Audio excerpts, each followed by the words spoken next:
रात्रि से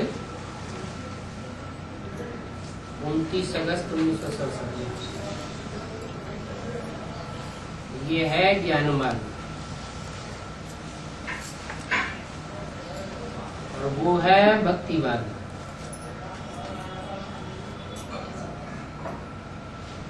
ज्ञान मार्ग माना जानकारी का मार्ग।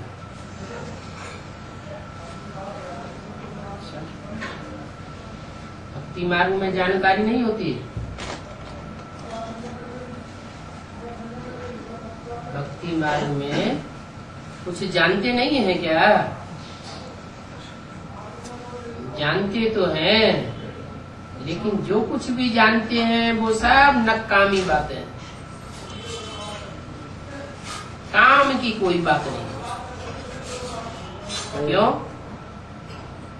भक्ति मार्ग में काम की कोई बात नहीं है। क्यों काम की बात नहीं है?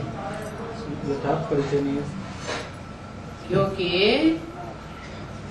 जो कुछ भी भक्ति मार्ग में जानते हैं वो दुख की ओर ले जाने वाला है। और ये है ज्ञान मार्ग।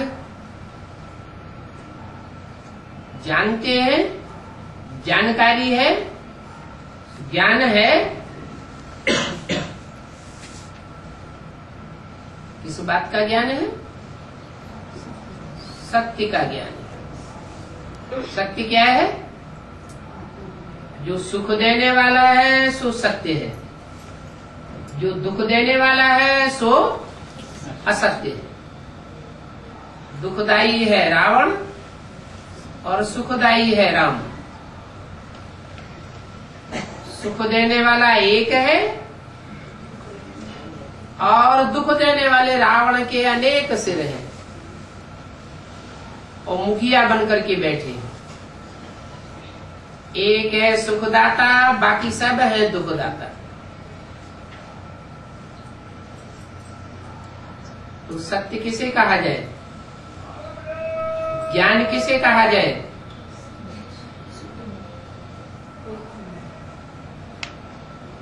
जो सच्चा है सो सुख देने वाला है, जो झूठा है वो दुख देने वाला है। दुनिया में है सब भक्ति मार्ग। सारी दुनिया में जो भी भक्ति मार्ग अज्ञान मार्ग है वो इसलिए अज्ञान मार्ग है कि दुख की ओर ले जाता है। दुनिया किस ओर जा रही है? 2500 वर्ष की हिस्ट्री मनुष्य के पास मौजूद है। दुनिया सुख की ओर जा रही है या दुख की ओर जा रही है? दुख बढ़ता जाता है और सुख घटता जाता है। तो दुख की ओर जाना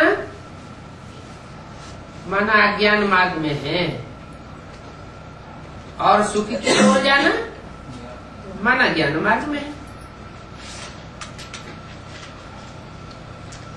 सुख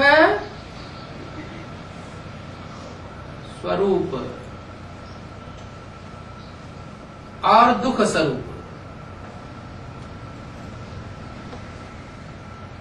आत्मा सुख स्वरूप है, शांति स्वरूप है, लेकिन अभी क्या है? दुख स्वरूप है। ऐसा कोई मनुष्य मात्र सृष्टि पर नहीं है जो कहे कि दुख और अशांति हमारे पास नहीं आ सकती। सब सुख शांति के भिखमंगे हैं।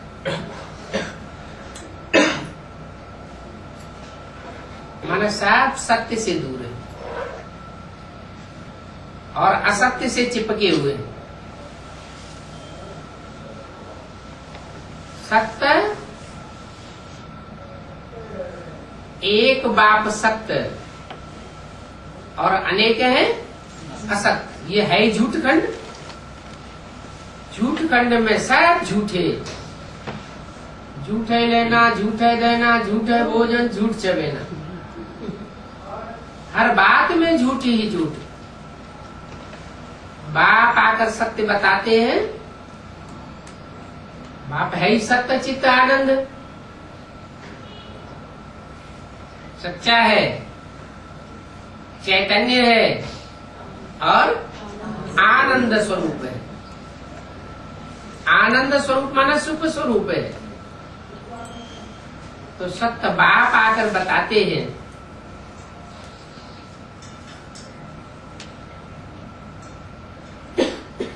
कि अज्ञान क्या है और ज्ञान क्या है, दोनों की पहचान देते हैं। अज्ञानी मनुष्य अज्ञानता की दुनिया में पड़ा है, उसको पता नहीं है सत्य क्या है और असत्य क्या है। ऐसे तो बड़े बड़े जज बैठे हुए हैं, जजमेंट देने वाले। इस बात का जजमेंट देते हैं सत्य क्या है, असत्य क्या है, न्याय क्या है, अन्याय क्या है। बड़े बड़े धुरंधर बैठे हुए हैं, लेकिन फिर भी सत्य सामने नहीं आता। झूठ ही झूठ बढ़ता जाता है। अभी सत्य बाप आकर के बताते हैं, सत्य का निचोड़ है आत्मा ज्योति बिंदु। इस स्वरूप में अगर टिकेंगे तो सत्य की पहचान होती जाएगी। सत्य है आत्मा, असत्य है शरीर, देह, देह के 5 तत्व। जहां देह के 5 तत्व हैं, भले चैतन्य में है तो भी उनमें काम, क्रोध, मोह, अहंकार भरा रहता है, देहभान भरा रहता है। क्योंकि आत्मा अपन को देह समझ बैठी है। देहभान आने से, देह अहंकार आने से अज्ञानता की ओर बढ़ते जाते हैं। आत्माभिमान आने से सत्य की ओर बढ़ते जाते हैं। अभी बाप आया हुआ है सत्य, बताते हैं कि सत्य युग आने वाला है और झूठखंड जाने वाला है। ज्ञान की दुनिया आने वाली है, सत्य की दुनिया सत्युग आने वाला है और अज्ञानता की दुनिया झूठखंड खलास होने वाला है। ये देह की दुनिया है। देह की दुनिया में 5 तत्वों की भी प्रधानता है और 5 विकारों की भी प्रधानता है। 5 विकारों का बाप है देह अभिमान, और देह की बनावट होती है 5 तत्वों से। तो 5 तत्व देह का सार, जिनसे 5 तत्व वाला शरीर बनता है, और आत्मा 5 तत्वों के बने हुए शरीर से बिल्कुल भिन्न। इतनी भिन्न कि आत्मा सदा सत्य है और देह सदा असत्य है। कुछ पता नहीं, ये देह आज है और कल न रहे, विनाशी। सत्य है अविनाशी और देह है विनाशी। देह के 5 तत्व भी विनाशी।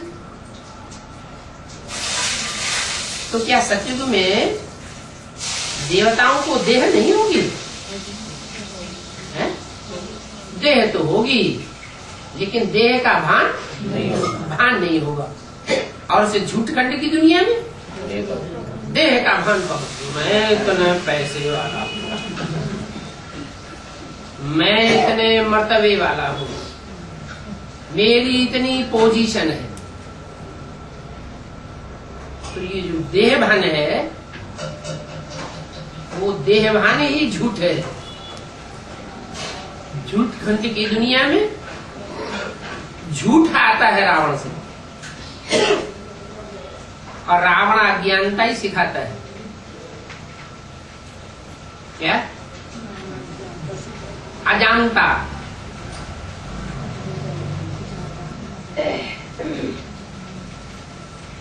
शास्त्र बाद में बने,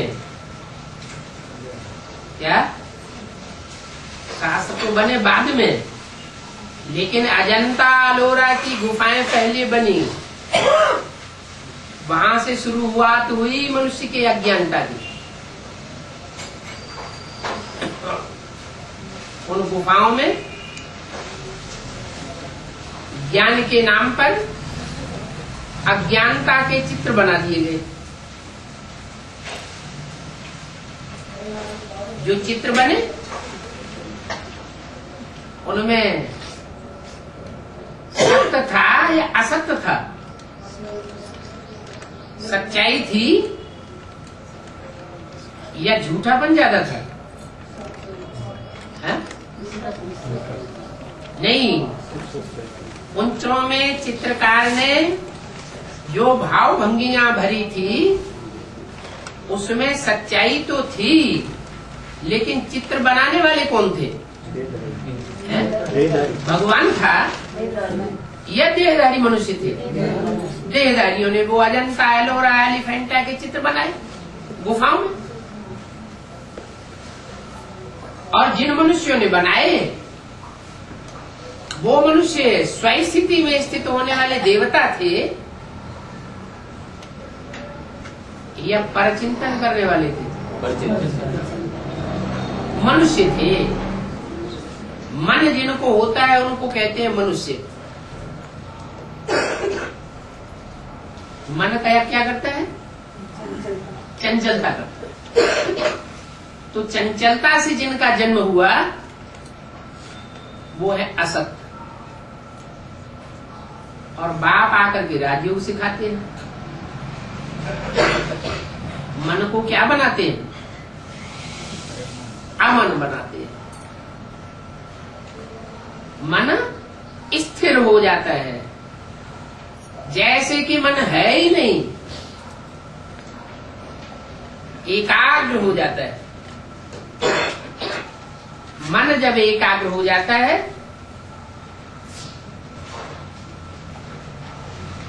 तो आत्मा बन जाती है। आत्मिक स्थिति जो पक्की होती है वो नंबरवार होती है।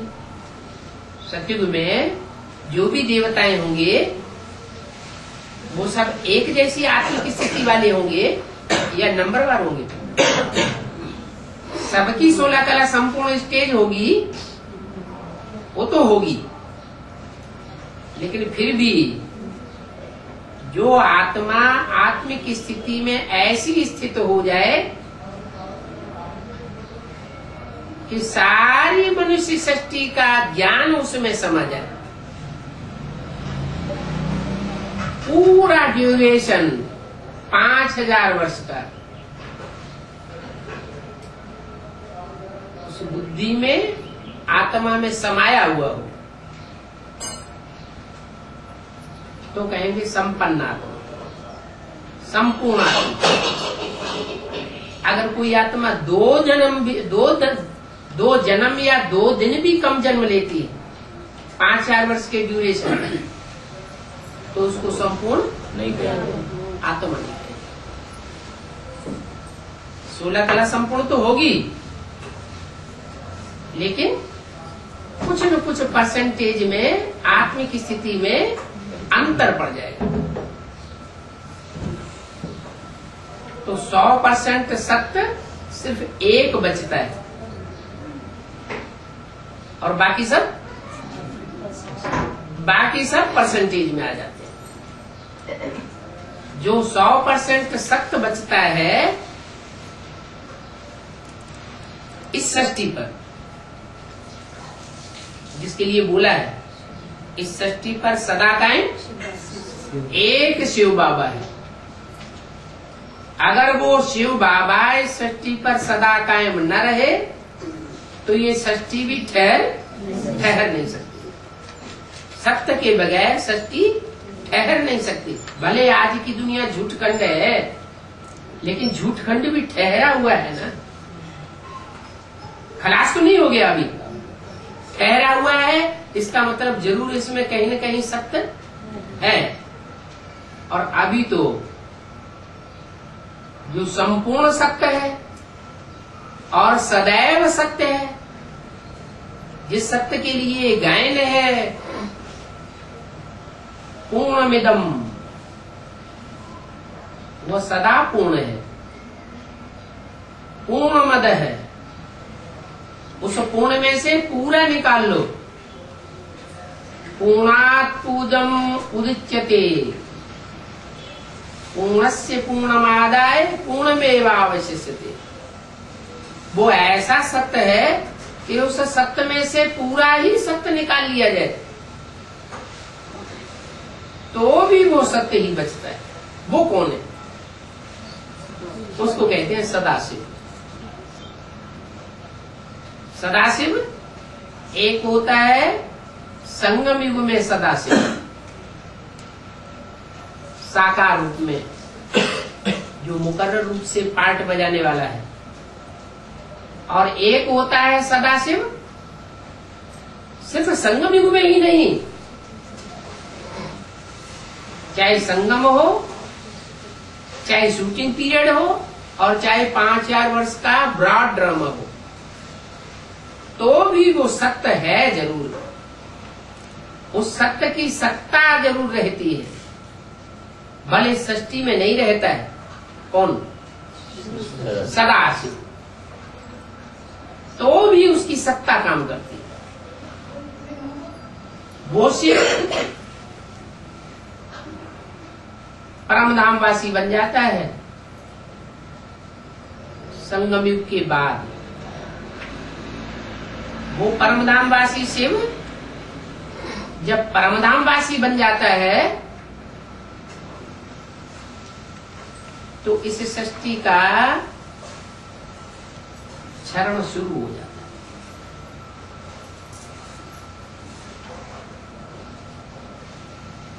जैसे मकान बनता है, इंजीनियर बता देते हैं इस पुल की आयु, इस मकान की आयु इतनी है, तो 4 अवस्थाओं में बताया जाता है कि ये सतो प्रधान स्टेज, ये तमो प्रधान, ये रजो, ये सतो।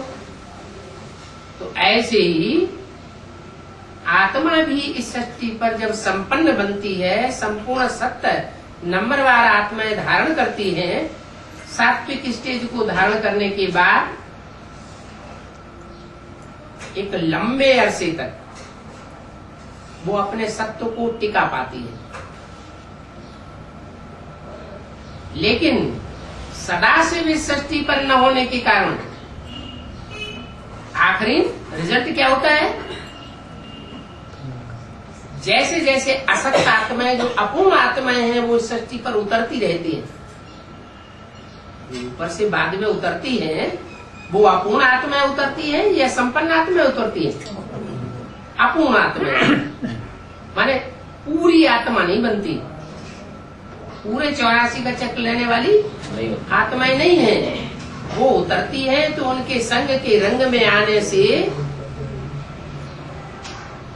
जो संपूर्ण सत्य आत्मा है, बाप समान बनने वाली आत्मा, सुप्रीम सोल के सबसे नजदीक रहने वाली आत्मा, वो भी नीचे गिरती। 16 कला संपूर्ण से क्या बनती है? कलाहीनता की स्टेज की ओर जाती है। और ये क्रम सत्युग की आदि से ही चलता है। क्यों चलता है? जैसे सोना होता है, सोना में चांदी की खाद डाली जाती है तो सोने का ग्रेड नीचे उतरता है। लेकिन चांदी की खाद पड़ी है, चांदी तो बहुत ड्यूरेबल होती है। क्या चांदी में घिसाव नहीं आता, फिर भी सोने का जो मूल्य है वो कम होता जाता है।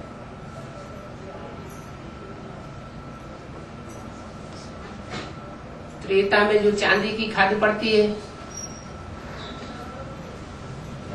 वो आत्माएं ढेर की ढेर उतरती हैं। 8 करोड़ आत्माएं, और सत्य को पूरा ही नीची स्टेज में ला देती है। जो सच्चा है, सच्चाई है, जो ज्ञान है वो पूरा ही डिग्रेड हो जाता है। कौन सी स्टेज तक पहुंचता है? 8 कला तक पहुंच जाता है। आत्मा 8 कला बन जाती है, और 8 कला से भी जब नीची की स्टेज में आती है तो उसे कहते हैं झूठा। सच्चाई कब तक रही? 8 कला से ऊंची स्टेज तक रही, तब तक सत्य आत्माएं आत्मिक स्टेज में टिकी हुई थी। और 8 कला से नीचे आई, झूठी होने लगी। कहते ना, ये गिलास पानी रखा हुआ है, ये पानी शुद्ध है, और किसी ने आकर के इस पानी को पी लिया तो क्या कहेंगे? झूठा हो गया। तो देव आत्माएं त्रेता के अंत तक सत्य स्टेज में रहती है। 8 कला की स्टेज में है, सत्य स्टेज में है, आत्मिक स्थिति में है, आत्मा को भूली हुई नहीं है। और जैसे ही 8 कला से नीचे स्टेज आती है तो कोई न कोई निमित्त आत्माएं ऊपर से ऐसी उतरती है जो देव आत्माओं को क्या बना देती है? झूठा बना देती है। झूठा बना देती माना जो सतयुग त्रेता में वृत्ति चलती थी सत्य की, आत्मा की, ऐसी वृत्ति थी कि राधा की दृष्टि कृष्ण में और कृष्ण की दृष्टि राधा में ही डूबती थी। वो द्वापर युग के शुरू होते ही कोई ऐसी आत्माएं उतरना शुरू हो गई जिनके आने मात्र से ही वो आत्माएं झूठी होने लगी, विविचारी बन गई। जो विरुद्ध था मर्यादा पुरुषोत्तम पने का, दृष्टि जो है वो शरीर का ही तो अंग है। त्रेता में बाहुपाश में बंधते हैं, वो भी श्रेष्ठ इंद्रिय है। तो जो श्रेष्ठ इंद्रियों का सुख है वो भी गया, और भ्रष्ट इंद्रियों का सुख शुरू हुआ, और विविचारी बनना भी शुरू हुआ। दृष्टि का विविचार, वृत्ति का विविचार, ज्ञानेन्द्रियों का भी विचार, और कर्मेंद्रियों का भी विचार। तो झूठ की शुरुआत हो गई। द्वापर के आदि में कोई भी मनुष्य आत्मा ऐसी नहीं बचती जो ढेर के ढेर ऊपर से उतरने वाली आत्माओं के संसर्ग संपर्क में नहीं आती। आती हैं, लेकिन उनमें से कुछ आत्मा ऐसी है जिनमें आत्मिक स्टेज बहुत ज्यादा परसेंटेज में भरी रहती है। वो परसेंटेज कहाँ भरा जाता है? संगम में। जो आत्माएं अभी सोते, जागते, उठते, बैठते, चलते, खाना खाते, जितनी आत्मिक स्टेज की प्रैक्टिस करती है और जितना स्वस्थिति का जो रचयिता है, रचने वाला है, स्वस्थिति बनाने वाला है, सदैव स्वस्थिति में रहने वाला है, उस सुप्रीम सोल बाप को याद करती है, तो उनमें वो पावर भरती जाती है। जैसे कोई बैटरी में पावर भरती है, ऐसे वो बैटरी पावरफुल होती जाती है। कोई बैटरी बहुत पावरफुल बन जाती है और कोई कम पावर वाली रहती है। क्यों रहती है? पावर भरने वाला तो आ गया, वो जनरेटर वो ताकत तो सभी बैटरीज को दे रहा है। फिर कोई कम पावर भरता है, कोई ज्यादा पावर भरता है। कोई बैटरी ऐसी है जो द्वापर की शुरुआत होते ही एकदम खाली हो जाती है। उस समय की जो भी देवात्माएं हैं, उन देवात्माओं में सबसे कमजोर देवात्मा बन जाती है।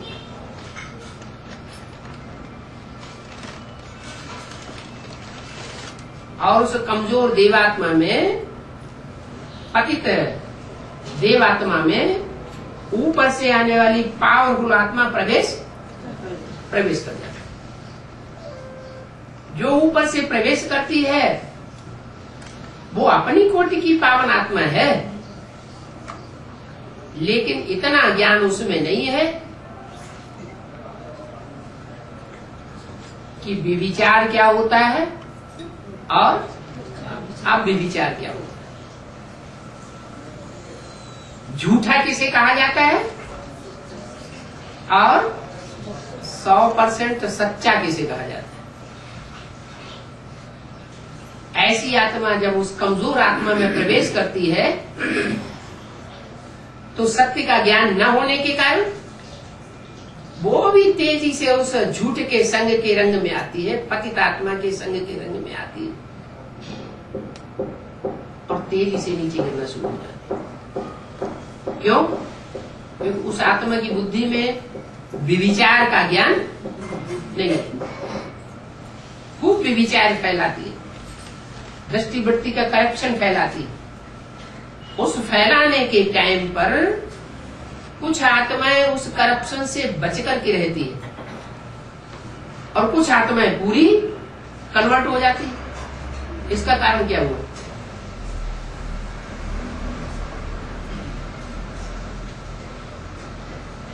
कुछ पूरा ही कन्वर्ट हो जाती है, पूरी प्रभाव में आ जाती है, संग के रंग से पूरी प्रभाव में आ जाती है। और कुछ अपने को कंट्रोल करके रखती, कंट्रोल करके ही नहीं रखती,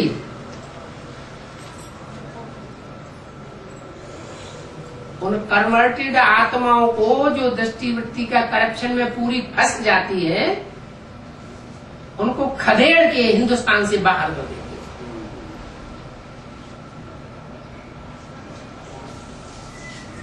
क्या वो अलग, वो बगुले और वो हंस, उनको टिकने नहीं देती। वो अरब देशों में जाकर के अपना खूब स्वतंत्र रूप से व्यभिचार फैलाते।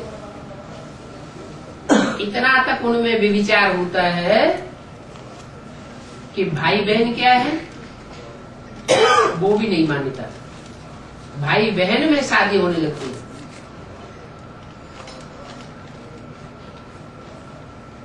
तो वो तो स्वतंत्र हो गई व्यभिचार के लिए, व्यभिचारी दुनिया बनाने के लिए। और भारत में फिर भी ऐसी आत्माएं रहती है जो व्यभिचार का मुकाबला करती है। झूठ माना व्यभिचार,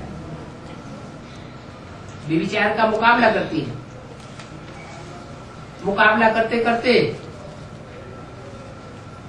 मुकाबला करने से संघर्ष होता है ना, संघर्ष करने से शक्ति क्षीण होगी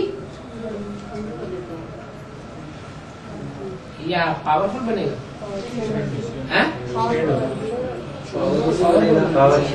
मुकाबला करने से शक्ति क्षीण होती है या पावरफुल बनती है? क्षीण होती है। कोई भी संघर्ष करेंगे, कोई भी संघर्ष करेंगे तो शक्ति क्षीण होती है। बाबा ने हमको अभी क्या सिखाया? विकारों से युद्ध तो करना है, लेकिन जो बाबा ने विकारों से युद्ध करना सिखाया है उसमें हमारी शक्ति क्षीण हो रही है या हम पावरफुल बन रहे हैं? सब पावरफुल बन रहे हैं। क्यों?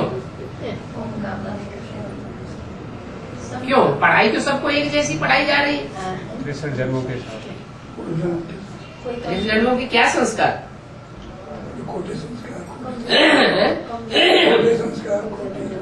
नहीं, जिन आत्माओं ने व्यभिचारियों का संग लिया है पूर्व जन्मों में, वो यहाँ शूटिंग पीरियड में भी उन व्यभिचारियों के संग के रंग में आ जाती है। बनी बनाई बन रही, अब कछु बन नहीं ना, तो कब बनी बनाई? 63 जन्मों में जो बनी बनाई है वो यहाँ शूटिंग पीरियड में रिहर्सल होती है। शूटिंग पीरियड में रील घूमती है। तो ये जो रील घूम रही है,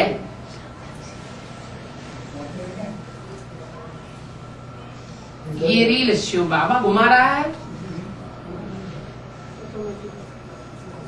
रावण घुमा रहा है, या हम आत्माएं घुमा रही है? इस रील के घुमाने का जिम्मेवार कौन? हर आत्मा अपने लिए खुद जिम्मेवार है। अभी भगवान बाप तो आकर के हमारी बुद्धि रूपी हथेली में पूरी तकदीर दे रहा है। ऐसा करने से ऐसा होगा, ऐसा करने से ऐसा होगा। जानते भी हैं झूठ क्या है और सत्य क्या है, फिर भी जानने के बावजूद भी न चाहते हुए भी क्या हो जाता है? झूठ की ओर आकर्षण हो जाता है। तो जो झूठ की ओर आकर्षण हो जाता है और हम जानते हैं कि हमारा ही किया हुआ कर्म है, कोई दूसरे का किया हुआ कर्म नहीं है। अगर कोई आत्मा माया बनकर के आती है, रावण बनकर के आती है, माया बन के आती है स्त्री रूप में, और रावण बन के आती है पुरुष रूप में, ये दो रूप में माया आती है ना। तो जो भी माया आती है उस माया के प्रभाव में हम झूठ और सत्य को नहीं पहचान पाते, और द्वापर युग में हम कमजोर पड़ जाते हैं।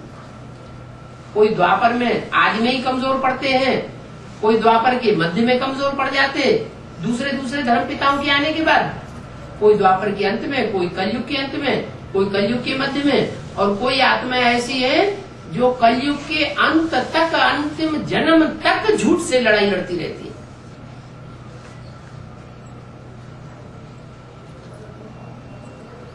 कैसे?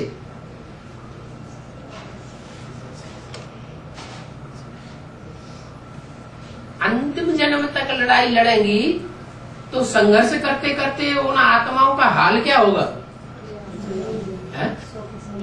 बेहाल हो जाना चाहिए, है? बेहाल नहीं होना चाहिए। नहीं, जैसे यहाँ इस समय संगम युग में जो आत्माएं विकारों से युद्ध कर रही हैं और हिम्मत नहीं आती, क्या? एक तो होता है विकारी ऐसा जो अपने घर में ही विकारी है, और एक विकारी ऐसा होता है जो अनेकों के साथ भी विचार में आसक्त हो जाता है। एक है सन्यासी जो अपने घर को सन्यास करता है, और हम बच्चों को कैसा सन्यास बताया है? बेहद का सन्यासी बनना है। बेहद का सन्यासी का मतलब क्या है? कि हमारी कोई हद की गृहस्थी नहीं है, क्या? छोटी गृहस्थी नहीं, हमारी कोई छोटी मोटी गृहस्थी नहीं है। वसुधैव कुटुम्बकम, सारी वसुधा ही हमारा परिवार है। तो जब सारा ही परिवार हमारा परिवार है, मतलब सारी दुनिया की सारी मनुष्य आत्माएं हमारा परिवार है, तो उनसे हमारा अलगाव रखना चाहिए, दूरवाज खुशवाज होना चाहिए या मिलजुल कर रहना चाहिए। लेकिन हम मिलजुल कर रहते हैं तो हमें चैप लग जाता है, फिर क्या करें? हम मिलजुल करके रहते हैं और मिलजुल करके रहने के कारण क्या होता है कि हम व्यभिचार में आसक्त हो जाते हैं, हमारी इंद्रियां जो है आसक्त हो जाती हैं। तो क्या करें? दूरवाज खुशवाज रहें या मिक्स होकर के रहें?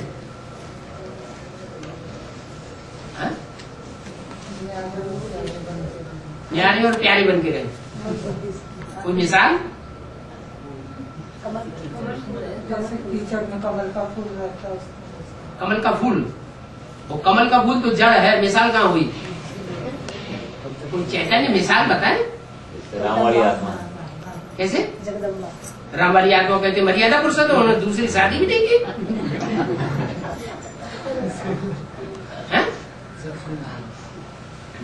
अभी है लक्ष्मी नारायण, जब लक्ष्मी नारायण होंगे तब होंगे, अभी कहाँ है?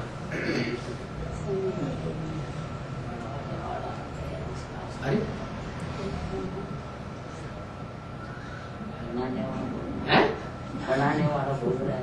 बनाने वाला बोल रहा है। किसको क्या बनाने वाला बोल रहा है? ये बोल तो रहा है, वो तो ठीक है कि बनाने वाला बनाता है। क्या बनाता है? दूरबाज खुशबाज बनाता है। अभी बात क्या हो रही है? बात हो रही है दूरबाज खुशबाज अच्छी बात है या मिक्स होकर के रहना अच्छी बात है? मिक्स रहना है, मिक्स रहना है, लेकिन करना क्या है? रहना है, भले परिवार के साथ जैसे रहते हैं परिवार के भांति ऐसे मिक्स होकर के रहना है, लेकिन बुद्धि डिटैच रखनी है। बुद्धि कहाँ है?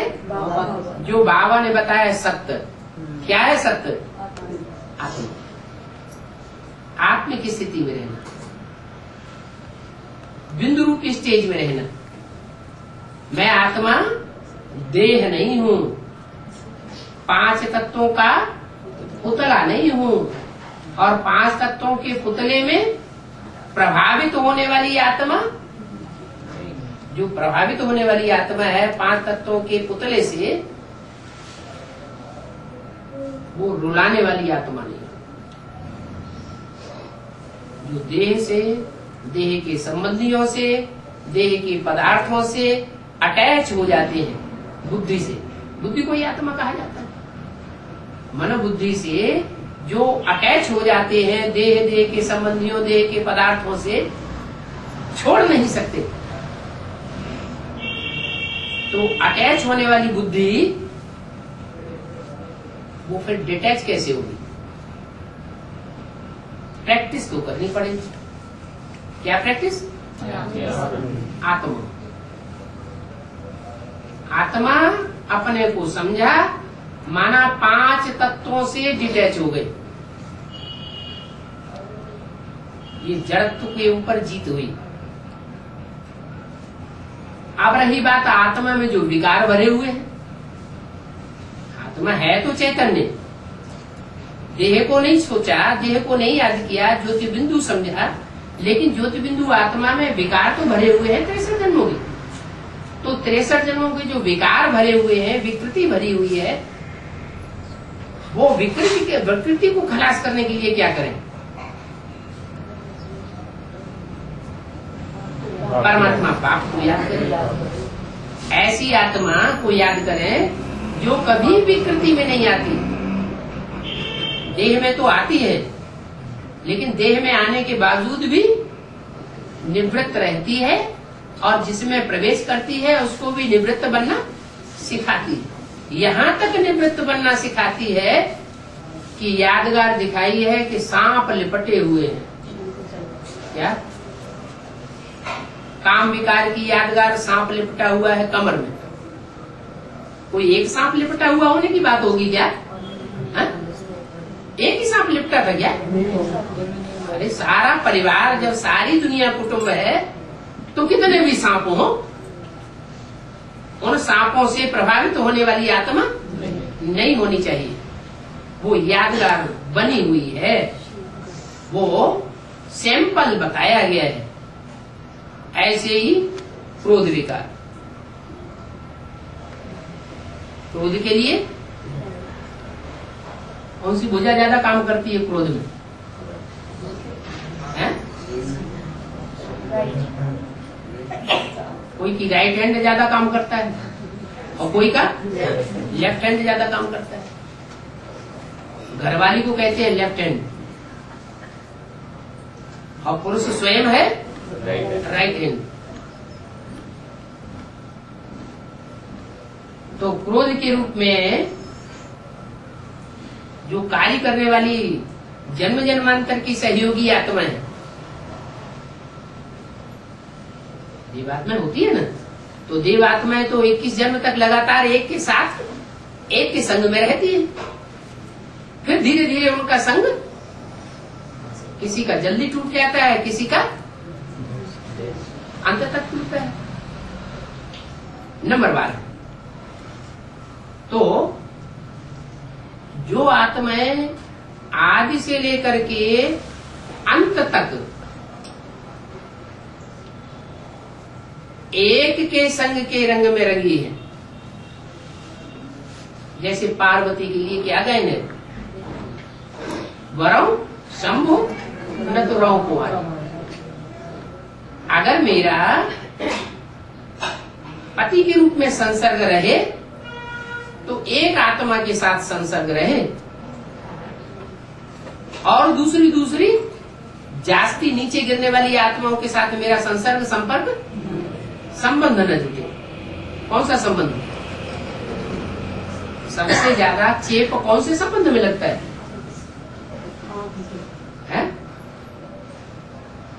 सबसे ज्यादा जो चेप लगता है, आसक्ति आती है, वो कौन से संबंध में आती है?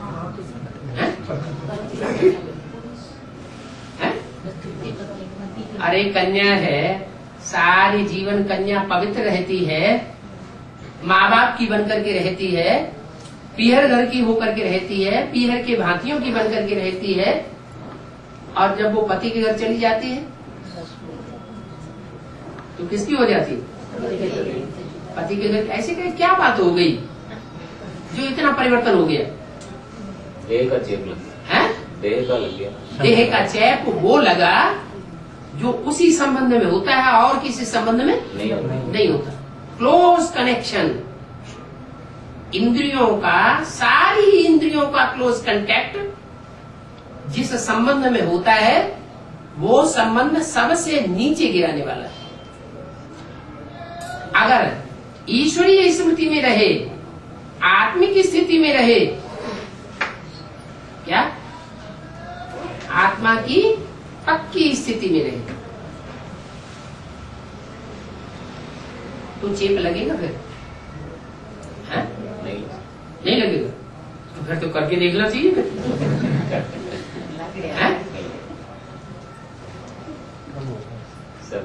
देखना चाहिए कि नहीं देखना चाहिए? कोशिश कर रहे हैं सब। कोशिश कर रहे हैं। अच्छा, वो कोशिश कायदे अनुसार करेंगे कि बेकायदे अनुसार करेंगे? कायदे अनुसार। कैसे कायदे अनुसार करेंगे? जो बाबा ने श्रीमत दी है। क्या श्रीमत दी है कि चोरी कर लो? हाँ, डकैती डाल लो? चोरी डकैती इस संबंध में ये बात हो रही है तो उससे मतलब बच के रहो। अरे इस दुनिया में, खास करके भारतवर्ष में, तो कोई ऐसी कन्याएं होती नहीं है जो बिन फेरे हम तेरे बन जाए और किसी पुरुष के इंद्रियों से आसक्त हो जाए, संसर्ग संपर्क में, संबंध में आने लगे। चोरी चकारी और डकैती की बात दूसरी है। तो क्या करेंगे? अभी तो शिव बाबा ने हमको मंत्र ये दिया है कि तुम सब ब्रह्मा कुमार कुमारी हो। क्या हो? ब्रह्मा कुमार हो और ब्रह्मा कुमारी हो, तो संबंध क्या बन गया? भाई बहन का संबंध बन गया। अगर एडवांस ज्ञान में आ गए तो भाई भाई, तो फिर और ऊंची स्टेज हो गई, भाई भाई का संबंध बन गया। फिर ये बातें आनी चाहिए। फिर ये बुद्धि में कैसे आ गया कि हमारा पूरा परिवार जो है वो हमारा कुटुंब है? जब पूरा परिवार कुटुंब है, सारी दुनिया हमारा कुटुंब है, हमारा परिवार है,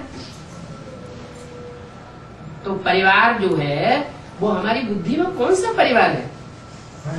बाहर की दुनिया का परिवार है या जो बाप ने आकर के परिवार बनाया वो परिवार बुद्धि में? बाप ने जो परिवार बनाया वो परिवार हमारी बुद्धि में। उस परिवार में भी ये देखना है, भाई बहन तो हैं, लेकिन कहीं एक ही बहन तो नहीं है ऐसी जहां हमारा सारा बुद्धियोग जा रहा हो। ये हमारी बहन है और बाकी सब भतीजे भतीजी हैं। ये भी देखना जरूरी है। किसी एक से बहन का रिश्ता विशेष जुड़ गया और दूसरे से बहन का रिश्ता उतना नहीं जुड़ा हुआ, तो उसको बाबा कहते हैं फैमिलियरिटी। क्या? किसी के साथ व्यक्तिगत रूप से फैमिलियरिटी में नहीं आना है। अगर फैमिलियरिटी में आवेंगे तो भी चूक जाते हैं। जो फाइनल एग्जाम होगा ना, उस फाइनल एग्जाम में जिस नंबर से पास होना चाहिए उस नंबर में पास नहीं होगा। अरे परमात्मा बाप के सब बच्चे बच्चियां हैं, सभी हमारे भाई बहन हैं। कोई विशेष लगाव है या कोई विशेष ग्रुप से लगाव है, इसका मतलब कहीं न कहीं त्रुटि है। हम कोई न कोई देहधारी के प्रभाव में आ गए, तो वो देहधारी का प्रभाव हमको फिर नीचे गिराता है। इसलिए सारी दुनिया कुटुंब तो बने, लेकिन कुटुंब बनने के साथ साथ हमारी कायदे की स्टेज बनी रहे, बेकायदे की स्टेज न रहे। अभी तो ब्राह्मण परिवार में ऐसे बेकायदे पे चलने वाले बहुत हैं। क्या? ईश्वरीय कायदे के अनुसार जो बाप ने कायदा बताया हुआ है क्लियर कर दिया। क्या कर दिया क्लियर? हम सबके बाप हैं, ये बुद्धि में रहना चाहिए, या हम परमपिता परमात्मा शिव के बच्चे हैं, ब्रह्मा के साकार रूप में भाई बहन हैं। क्या बुद्धि में रहना चाहिए? साकार रूप में है तो हम भाई बहन हैं। संपर्क संबंध संसर्ग में आना पड़ता है, साथ साथ रहना पड़ता है, देह के साथ साकार रूप में कार्य अर्थ है, तो हम भाई बहन हैं।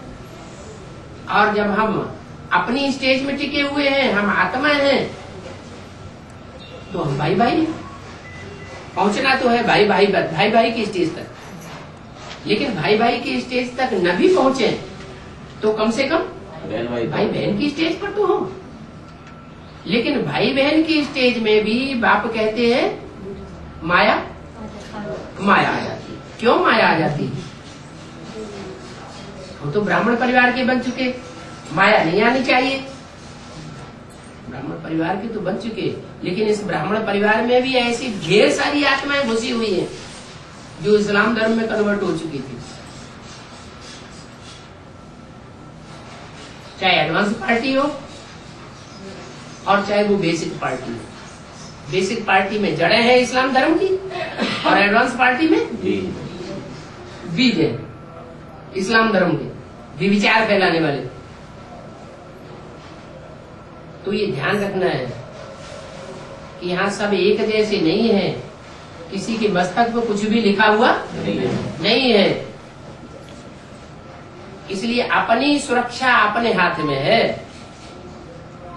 अगर हमने अपनी सुरक्षा को अपनी बुद्धि रूपी हाथ से परखा नहीं, तो अभी लास्ट टाइम में जबकि फाइनल परीक्षा हो रही है, फाइनल परीक्षा के नंबर भी आउट होना शुरू हो गए हैं, तो हम कहीं गोचर खा जाए।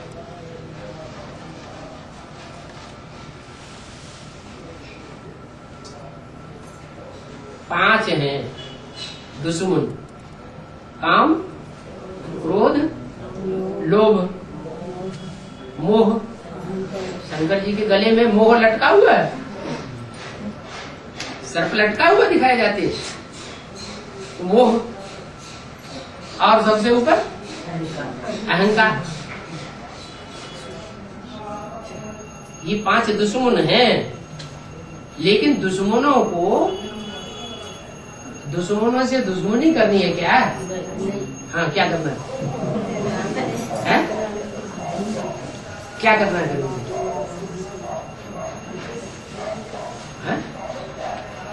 प्यार करना शुरू करते हैं, जैसे हम शिव बाबा से प्यार करते हैं।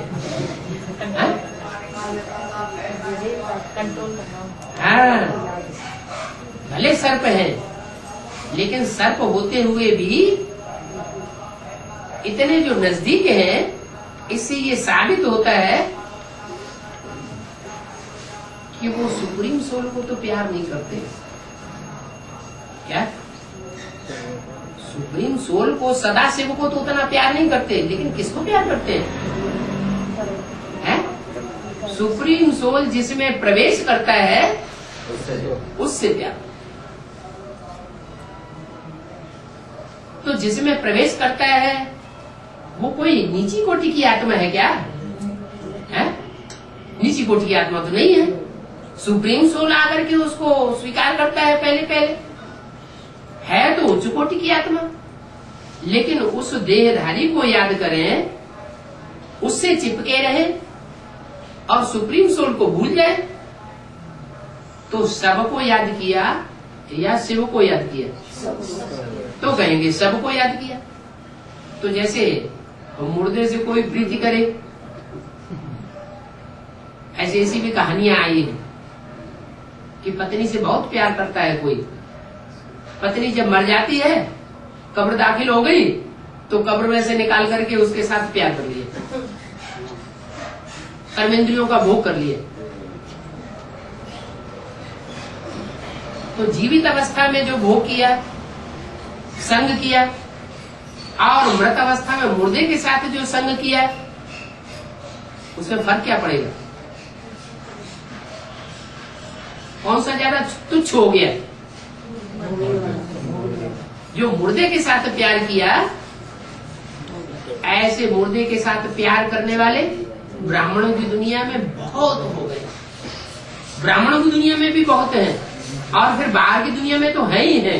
क्यों? ये बेहद की बात। उसकी पत्नी ज्ञान में आ गई, उसकी बुद्धि डाइवर्ट हो गई। पति में बुद्धि है नहीं, बुद्धि कहाँ चली गई? एक शिव बाबा, दूसरा न कोई, और उसका पति उसके साथ जबरदस्ती करता है। वो बाप की याद में ऊपर उड़ जाती है, अपने तन को मुर्दा बना दिया। अब वो ज्ञान में चलने वाला पति है या ज्ञानी पुरुष है, उसने जो प्रीति की वो किसके साथ प्रीति की? मुर्दे के साथ प्रीति की। तो मुर्दे के साथ प्रीति करने के कारण उसका हाल क्या होगा? बेहाल हो जाता है। चाहे वो ज्ञानी हो, चाहे वो अज्ञानी। ज्ञानी है तो 100 गुना बोझ चढ़ता है, अज्ञानी है तो 1 गुना बोझ चढ़ता है। यहाँ ब्राह्मणों की दुनिया में सब प्रकार के बोझ होते हैं। अच्छे से अच्छे पाठधारी भी हैं और बुरे से बुरे पाठधारी भी हैं। जो अच्छे से अच्छे पाठधारी हैं वो सदैव अपनी बुद्धि के सामने बाबा की श्रीमत को रखेंगे। ऐसी हालत में बाबा का क्या कहना है? सर्व सर्पणिक की दुनिया है, संघ के रंग में आते हैं, वो हमारा परिवार है, सारी दुनिया को परिवार का, कुटुंब का भांति बनाना है, बन रहे हैं। तो दूरबाज खुशबाज होने की बात तो नहीं है। जैसे शादी में बुलाते हैं, हम मना कर देते हैं, हम नहीं आएंगे। इसको क्या कहेंगे? इसको कहेंगे दूरबाज खुशबाज। अरे 63 जन से हिसाब किताब बांधे हैं, बाबा ने तो मुरली में बोला नहीं है क्या तोड़ दो। कि तोड़ ना निभाओ। कोई बुला रहा है और प्यार से बुला रहा है, कोई हमको जान से मार देने के लिए तो नहीं बुला रहा है, घात करने के लिए बुला रहा है क्या? नहीं। तो अगर प्यार से बुला रहा है तो उसके पास जाना चाहिए ना, जाना चाहिए, लेकिन क्या पक्का करके जाना चाहिए? सेवा करनी कि हम उसकी सेवा करके आएंगे, उसके प्रभाव में हम नहीं आएंगे। कुछ भी हो जाए हम उसके प्रभाव में नहीं आएंगे, अपना प्रभाव, बाबा का प्रभाव उसके ऊपर छोड़ के आएंगे।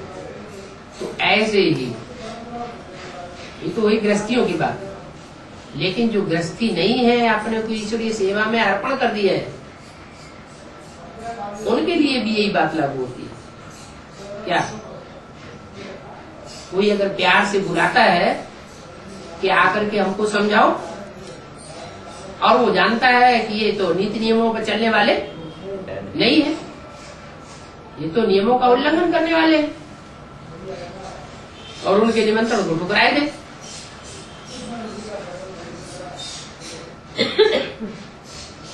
दूरबाज खुशबाज बन करके रहे। कोई प्यार का हाथ बढ़ाए और वो उस हाथ को ठुकरा दे, तो अच्छी बात है क्या? ये तो अच्छी बात नहीं। तो जो ठुकराने वाली वृत्ति है वो सन्यासियों की वृत्ति होगी। यहाँ ब्राह्मणों की दुनिया में भी जो ठुकराते हैं, अंदर से जानते हैं कि हमको इसलिए से बुला रहा है, निमंत्रण दे रहा है, हमसे कुछ लेना चाहता है और अपना कुछ हमको देना चाहता है। हमें मालूम है कि दुनिया वाले जो कुछ देंगे वो तो विकारी ही देंगे। वो हमसे यही आशा करेंगे कि हम अपने बीवी बाल बच्चों को शादी वादी करें, और हम क्या आशा करेंगे? नहीं। हम उनकी जो संबंध है वो एक के साथ जुटाएंगे, एक के साथ जुटाएंगे तो वो भी अभिविचारी बनेंगे, दुनिया भी अभिविचारी बनेगी। सारी दुनिया को हमें लक्ष्य है, हमारा लक्ष्य है सारी दुनिया को शिवालय बनाना। आलय माने घर, किसका घर बनाना? शिव का घर बनाना। शिव के घर में सब भाई बहन है हमारे, और शिव हमारा बाप है। तुम्हें माता च पिता, तुम्हें, वो हमारी माता भी है, वो हमारा पिता भी। क्योंकि शिव का जो साकार स्वरूप दिखाते हैं उसमें चंद्रमा के रूप में ब्रह्मा की सोल बैठी हुई है, प्यार का स्वरूप भी उसमें बैठा हुआ है, और तीसरे नेत्र के रूप में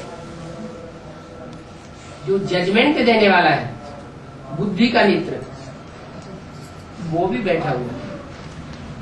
वो हमारा बाप है, वो हमारी माँ है, दोनों बैठे हुए हैं, दोनों के साथ हमारा संबंध जुड़ा हुआ है, और वो संबंध अस्थायी नहीं है, स्थायी संबंध है। क्या? समय के अनुसार भले उसका रूप परिवर्तन होता है, लेकिन रूप परिवर्तन होते हुए भी आत्मा वही कार्य करती है। चाहे वो ब्रह्मासुर विष्णु के रूप में हो, और चाहे वो ब्रह्मासुर, ब्रह्मा तो बच्चों में प्रवेश करता है ना, ब्रह्मा सभी ब्राह्मणों में प्रवेश कर सकता है। ब्रह्मा सरस्वती वाली आत्मा है, इस समय सभी ब्राह्मणों में प्रवेश कर सकती है, लेकिन अपने को पक्का नहीं कर लेना है कि मेरे में अंदर बाबा आता है, ब्रह्मा बाबा आता है, मम्मा आती है, ऐसा पक्का कह करके दूसरी आत्माओं को सुनाना नहीं चाहिए। अगर कोई सुनाते हैं तो इससे ये साबित होता है कि अपने प्रभाव को दूसरों के सामने बढ़ाना चाहते हैं, हमारी बात माने दूसरे लोग।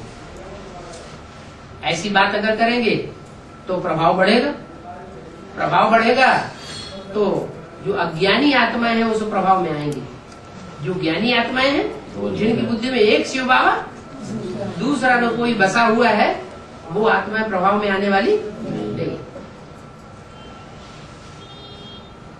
तो कल्याण अकल्याण अपने हाथ में है। संसार की जो भी मनुष्य आत्माएं हैं, हमारी बुद्धि में तो बैठ गया है कि श्रेष्ठ आत्माएं कौन सी हैं, जो पूरे 84 जन्म लेने वाली है, पूरे पक्के 84 जन्म लेने वाले आत्मिक स्थिति में स्थित होने वाले हैं, वो हमारा परिवार है,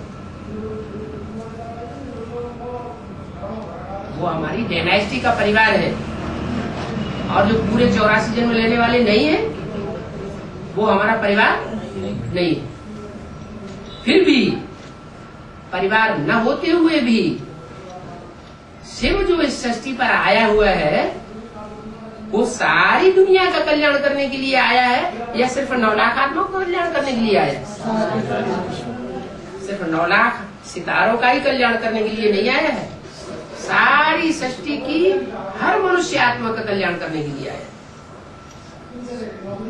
तो हमारी भी ये दृष्टि वृत्ति रहे कि कोई भी आत्मा हमारे संसर्ग संपर्क में आती है, हम उसको ठुकराए नहीं। क्या कुछ न कुछ कणा दाना उसको देने का लक्ष्य रखें। अगर ये लक्ष्य रखते हैं, हमने हिम्मत की ना, है? हिम्मत करेंगे तो मदद देने वाला कौन? सुप्रीम सोल बाप हमको मदद देने के लिए तैयार है, क्योंकि हम उसके काम करने के लिए निमित्त बनते हैं। तो ये नहीं देखना है कि ये सर्प है, ये काम विकार का सर्प है, ये क्रोध विकार का सर्प है, ये अहंकार का सर्प है, ये लोभी है, ये हमारा सब कुछ हरण कर लेगा, ये भाव नहीं रखना। लेकिन अंदर से अलर्ट रहना। क्या क्या अलर्टनेस रहे? नुकसान है? नहीं, सांप है ये नहीं, सांप के रूप में नहीं देखना। क्या देखना? हाँ, हमको संग का रंग से प्रभावित न हो जाएंगे, आत्मिक स्थिति में रहें, कोई भी हो, हम आत्मिक स्थिति में जरूर रहें। हमारी आत्मा का प्रभाव, हमारी आत्मा की तीक्ष्णता उसके ऊपर असर करे, उसकी आत्मा की तीक्ष्णता विकारी भाव हमारे ऊपर असर न करे, तो बाबा से पूरा सहयोग मिलेगा। ये भी तो सर्विस है।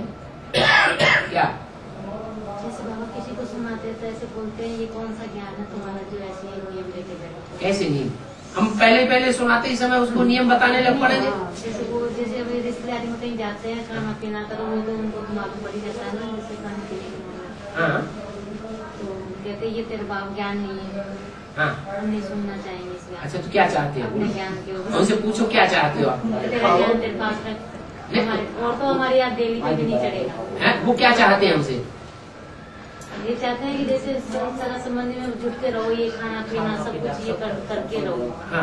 और नहीं तो हमारे घर पे भी नहीं आओ। मना कर देते हैं, तो हमारी छुट्टी हो गई, बड़े आसानी से छुट्टी हो गई, जैसे कहते तो हैं हमारी जिम्मेवारी खत्म हो गई। वो तो बहुत तकलीफ तो इससे साबित हो गया कि उनका सच्चा प्यार नहीं है। लेकिन वो ज्ञान तो नहीं सुनते हैं, हैं?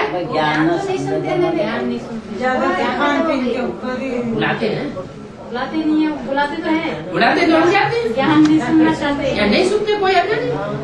हमारी चलन से वो आज नहीं तो कल सुधर वो जाए। ऐसे कहते कि जैसे हमारी इज्जत पे तुमने दाग लगा दिया कि ये कौन सा ज्ञान है।